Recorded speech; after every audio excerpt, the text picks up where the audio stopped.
jireenyi lafaa kun akkaanumaa gaddaaf gammachuu waliin makamaa hin hiraarinaa abshiraahumaa namni hadoodii qabu naamummaa.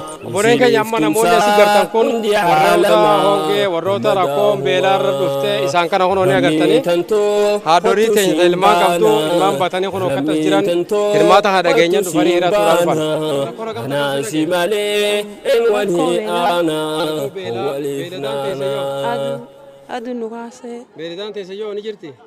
Horii qabdanii horiin keessa? Horiin qabnu. Horiin qabnu. Horiin ni dhumanii? Horii maan qabnu qoonqoon nu jalaa fite. Qoonqoo si jalaa fite? Horiilee qoonqoo nu jalaa fite itti meetii hojii hojii tafaan kee? Arabu. Arabu. Arabu. Arabu eenyuuti? Arabuuse.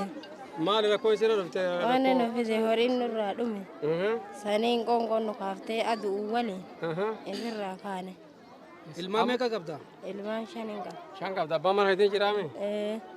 Gargaara rabbis na gargaaru amma kunoo gargaarsiisanii finna jirraa fuulduraaf illee obboleeyyan keessa isin gargaaruudhaaf isin bira dhaabbachuudhaaf qophiidha ammallee ni hirattanii rabbis na gargaaru sin jenna ati yoo haadha dhiira eenyu sin jaan Saadiyyaa Mahammad asii aladdaatan bakka birarraa dhufte Gadaara Gadaara laga Billiqarraan dhufte asirraa kiiloomeetira 70 asirraa kiiloomeetira 70 rakkoon ta'e hoo qoonqoodha horii yoo isin jalaa dhume horii wanni takka hin jirtu.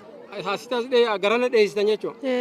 Rabbis ni haa roobu rahmatu rabbiiti wal nama ga'a rooba rabbiin nu haa dirmatu rabbiin illee kadhadhaa obboleen keenya akkana fakkaatan akkatti namni saffii galee aanaa addaa bakka fagoorraa dhufanii fagoorraa walitti dhufanii asitti asii kan jechuudha asitti qorra wayyaa jechuudhaaf asillee gargaarsa asii argama jedhanii eessarraa dhufti meeti? Waaccuurraa hin dhufu. Waaccuu akkasii shantama ni geessa asirraa kiiloomeetira shantama ni geessa jedhanii namoonni asii gartan kun naannoo kana otoo hin ta'in bakka fagoo aanaa adda addaarraa dhufanii rakkoon isaan dhufaniif rakkoo beelaa dheefumaaf asitti walitti dhufanii asirraa yoo arganne jedhanii asii walitti qabamanii wanni isin gartan kana galatooma wanni isin gargaartanis meeshaa maal jettame.